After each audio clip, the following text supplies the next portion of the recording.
pagi-pagi udah nongkrong aja lo, biasanya jam segini udah sibuk ngurusin kerjaan. Iya nih, biasa. Besok gue ada rapat penting, buat nenangin diri dulu aja. Rapat soal apaan sih? Kayaknya muka lo maksud amat, gue pesenin sesuatu ya. Wah, boleh tuh. Mbak, Kenapa mas? Pesen teh 72 sama snack. Mbak, udah sebentar. Ada lagi? Ya. Jadi ceritanya gini bro, kemarin kan ada proyek pembangunan gudang tuh. Pas dicek laporan keuangannya, ternyata anggarannya kelebihan. yang gimana maksudnya? Uangnya nggak kepake semua. Iya, selisihnya tuh sekitar 220 juta. Padahal itu sengaja gue lebih-lebihin. Buat nanti kalau jaga-jaga ada apa-apa gimana. Oh, jadi itu kayak safety net ya? Lo lebih-lebihin biar kalau ada apa-apa itu aman. Iya, tapi bos gue nggak suka cara kayak gitu. Namanya budgetary slide, kayak sengaja ngelebihin anggaran agar pekerjaannya lebih mudah. Kalau gue jadi bos lo sih, gue tahu kenapa mereka kesel. Masalahnya, kalau setiap tim kayak lo lebih-lebihin anggaran, otomatis perusahaan itu bakal rugi. Dan uang yang tadinya buat proyek lain, jadi nganggur. Iya juga sih. Tapi kalau ada hal tak terduga gimana? Misalnya nih, harga bahan baku naik, terus ada pekerjaan tambahan di lapangan. Kan gue jadi keteteran bro. Nah, itu masalahnya bro.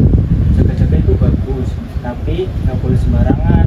Nggak boleh sembarangan menentuin nominal yang dilebih-lebihin. Ada cara yang lebih terukur. Si mas.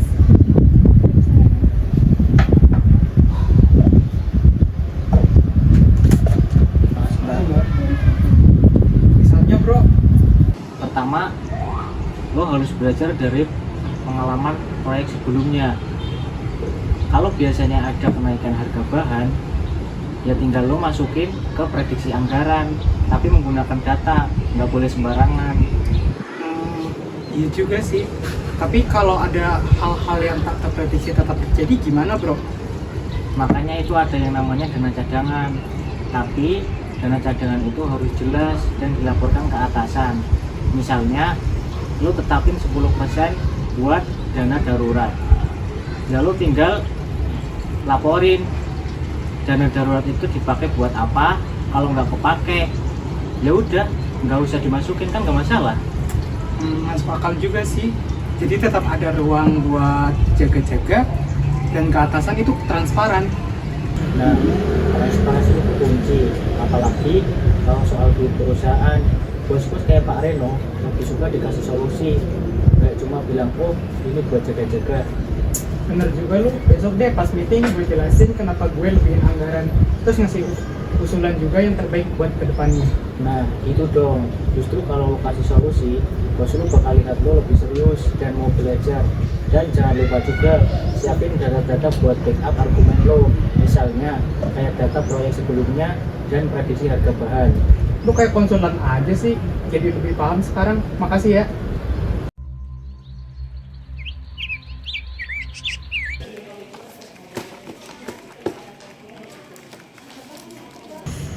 Aduh, lapar nih. Sama banget. Sama nih, ntar habis meeting kita ke teman hati yuk. Boleh? Loh, kalian nggak ngajak kita juga?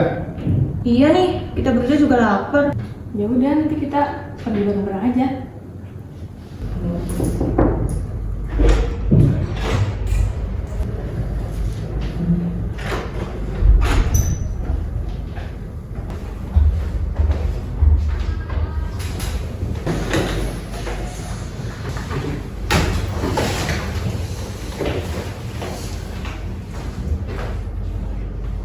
Baik, selamat pagi. Terima kasih semua yang sudah hadir. Langsung saja, saya ingin kita membahas laporan keuangan proyek pembangunan gudang baru. Tina, bisa menjelaskan temuan utamanya? Baik Pak Reno, total anggaran yang diajukan untuk proyek ini adalah 1 miliar rupiah. Tetapi setelah proyeknya selesai, realisasinya hanya sebesar 780 juta. Itu artinya terdapat selisih sebesar 220 juta yang tidak terpakai. Sudah saya cek detailnya dan sebagian besar selisih ada di pos bahan bangunan dan biaya tenaga kerja. Tapi 220 juta itu terlalu besar. Rina, kamu sebagai manajer operasional, apa yang sebenarnya terjadi? Pak Reno, kami sengaja menambahkan margin tambahan untuk berjaga-jaga. karena proyek pembangunan sering menghadapi resiko tak terduga, Pak, seperti kenaikan harga material atau biaya tambahan tenaga kerja. Betul Pak, saat kami menyusun anggaran, kami merasa lebih aman ketika melebihkan beberapa pos seperti pengadaan bahan dan transportasi. Tapi Rina, Riko, margin tambahan sebesar itu terlihat tidak proporsional. Jika margin seperti itu terus dilakukan, perusahaan bisa mengalami kebocoran anggaran. Dewi, sebagai konsultan keuangan, bagaimana menurutmu? Menurut saya, ini adalah contoh klasik dari budgetary slide. Ketika tim operasional melebihkan anggaran dengan alasan berjaga-jaga, sebenarnya mereka menciptakan ruang yang tidak efisien. Dalam jangka panjang, ini bisa merugikan perusahaan. Sebagai konsultan, saya menyarankan agar setiap tim mulai menggunakan tools atau sistem anggaran berbasis data. Dengan begitu, kita bisa memantau setiap perubahan biaya secara real time dan mengurangi potensi selisih anggaran seperti ini. Maksudnya, tools seperti apa Ibu Dewi? Contohnya, sistem manajemen proyek yang terintegrasi dengan laporan keuangan. Di dalamnya, setiap perubahan, harga bahan baku, tenaga kerja, atau kebutuhan tambahan bisa langsung diperbarui, dan semua pihak bisa melihatnya secara transparan. Idenya Bu Dewi bagus juga. Riko, kalau sistem ini diterapkan, apakah benar-benar akan membantu tim operasional menyusun anggaran yang lebih akurat? Saya rasa iya Pak, kalau kami punya data real time-nya, kami tidak perlu lagi menebak anggaran seperti saat ini. Sistem ini juga dapat membantu kami lebih percaya diri dalam menyusun proposal anggaran. Selain itu, sistem ini juga bisa memberikan laporan risiko di setiap tahap proyek. Jadi, tim operasional dan keuangan bisa lebih siap menghadapi kendala. Pak Reno, kami hanya ingin memastikan proyek berjalan dengan lancar. Jika anggarannya terlalu ketat, kami khawatir tidak bisa menangani kendala yang akan muncul. Izin menambahkan, ada perbedaan antara menyiapkan dana cadangan yang realistis dan membuat anggaran terlalu longgar. Dana cadangan harus dipisahkan dengan jelas, misalnya 10% dari total anggaran dan dilaporkan secara transparan. Betul Bu Dewi, jika kita punya dana cadangan yang dilaporkan dengan jelas, tim keuangan pun bisa membantu memantau penggunaannya sehingga tidak terjadi pemborosan. Selain itu, jika kita punya sistem pencatatan risiko yang lebih rinci, jadi setiap risiko itu bisa diukur dampaknya terhadap anggaran. Yang itu akan membantu memastikan dana cadangan itu benar-benar dialokasikan ke pos yang lebih membutuhkan. Jadi, apa langkah yang sebaiknya kami lakukan untuk menghindari masalah seperti ini di masa depan? Langkah pertama saat menyusun anggaran, gunakan data historis dari proyek sebelumnya untuk memprediksi kebutuhan lebih akurat. Kedua, libatkan tim keuangan sejak awal untuk memastikan setiap pos anggaran relevan. Ketiga, pastikan semua tambahan anggaran atau dana cadangan memiliki justifikasi yang jelas. Itu saran yang bagus. Tina, mulai sekarang pastikan tim keuangan lebih proaktif dalam mengevaluasi keuangan yang diajukan, dan saya juga ingin laporan yang lebih detail untuk setiap proyek. Siap Pak Reno, kami akan meningkatkan pengawasan dan evaluasi pada anggaran. Baik, Pak Reno dan Bu Dewi, kami akan memastikan anggaran ke depannya lebih transparan. Kami juga akan lebih cermat dalam memprediksi resiko. Kami akan bekerja sama dengan tim keuangan agar tidak ada anggaran yang terkesan dilebihkan. Bagus, dengan koordinasi yang lebih baik, perusahaan bisa menghindari budgetary slide dan tetap memiliki fleksibilitas untuk menangani risiko. Baik, saya senang semua sudah memahami pentingnya efisiensi anggaran. Mari jadikan ini pelajaran agar ke depan kita bisa bekerja lebih baik. Siap.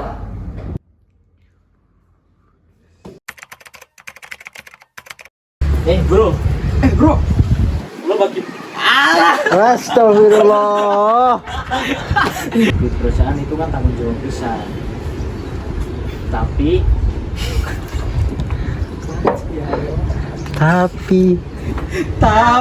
kamu aku. tapi gue yakin ya Allah. Pelayan. Hobi, ya Hobi. Oke, Pak.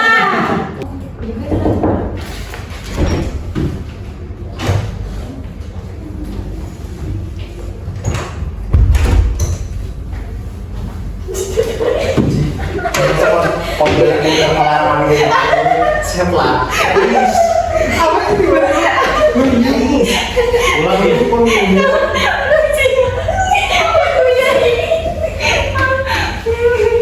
Iya.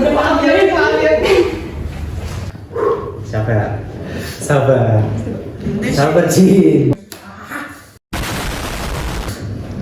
Mungkin saja. Cepetan sih. Lapar nih, mau selama lagi. Sama nih kalau misalnya kita antar. Ulang. Astagfirullah. Itu dong. Aja yuyu ya nanti. Gede, lanjut. Si Cilor tuh ya. Gede, ulang. Bombastic side eye. Criminal of Saya rasa iya Pak. Kameramen bayaran Bismillah. Ini Pak. Untuk memantau penggunaannya sudah.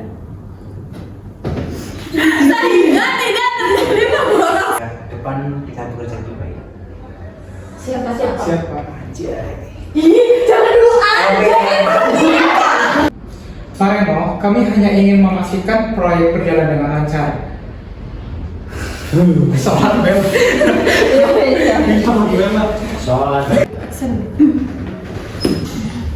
Satu Tadi dua. apa posisinya lagi? Ji.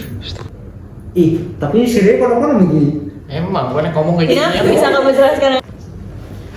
Baik, selamat pagi. Terima kasih semua yang sudah hadir. Langsung saja. Aduh, kono-kono. Yo. Ya. Baik Pak Reno. Total anggaran yang diajukan untuk proyek ini adalah 1 miliar rupiah. Tetapi setelah proyek selesai, realisasinya hanya 780 juta. Iya nih biasa. Besok ada rapat penting buat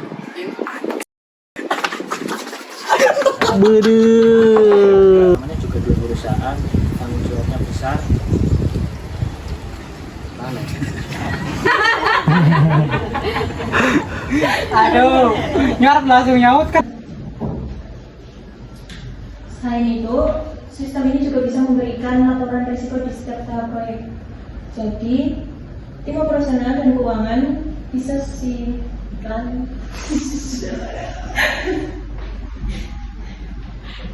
dan keuangan bisa lebih siap menghadapi kendala. Kameramennya udah tegang. Baik, saya senang. Baik, saya senang sama sudah memahami pentingnya gue sangsing. Baik, saya senang semua sudah memahami pentingnya efisiensi anggaran. Mari jadikan ini pelajaran agar ke depan kita. Pelajaran. Oke, siap. Pelajaran. Siap. Apa? Emang Bro. Pagi-pagi udah nongkrong aja lo. biasa mau nge-vlog. Nah iya udah nongkrong aja. Pano apa Pano? Tuh yang ini ya. Iya. Asal. Bro. Bro. Bro. Sing bener, Din. Bro, pagi-pagi udah nongkrong aja lu. Ngobrol.